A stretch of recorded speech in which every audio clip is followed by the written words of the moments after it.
What is up, party people? Justin coming at you with video number 8. That is Ocho, as Dora the Explorer tells my kids on the daily. Today we want to talk about leases and the types of leases that tenants are signing. Also, the types of leases that we're trying to sell on our with our investment advisors team.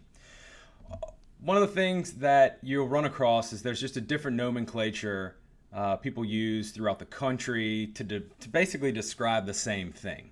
So starting from the top, we'll go from gross leases all the way down to absolute net lease. Gross lease is a situation whereby you typically would see it in a Class A office building. You're going to pay the rent, and your rent it's a gross amount. It's going to take care of your utilities, in some instances your janitorial. You will not have to worry about paying property taxes or insurance in a gross lease model. We can talk about base rent on another video, but right now that's enough on gross. Second form of lease that we commonly see is the modified gross lease. I know my buddies in California don't really talk about this one. It's not really one that's necessarily in their nomenclature, but they have those leases over there. So with a modified gross lease, you're going to pay something. Yeah, most cases you're paying the utilities. We've seen some tenants that might pay a little common area maintenance in addition to that. So you're going to take care of the light bill and typically the water and sewer bill in that case. Triple net leases. These are the most common leases that we see with respect to strip centers and just in retail in general. We also see it in the medical world.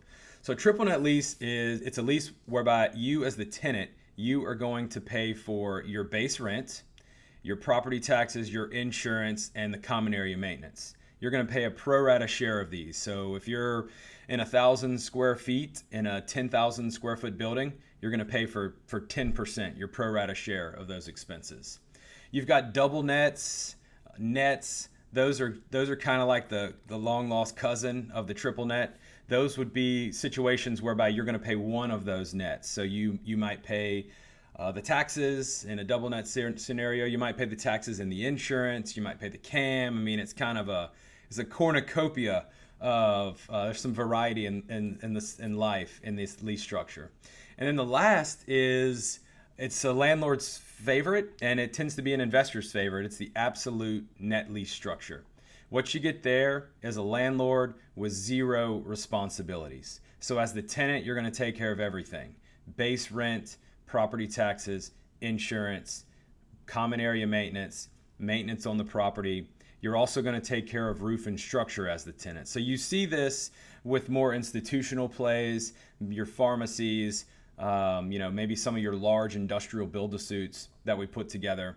And in the sale leaseback world, which we've talked about, absolute net lease is becoming a bargaining chip. Owner occupants are offering the absolute net lease structure to investors as a way to entice them to take the deal. So I want to know about your crazy lease terms. I want to know what my West Coast buddies and my East Coast buddies and everybody in between has. So hit me up when you can. Give me a little comment, a like below. Peace.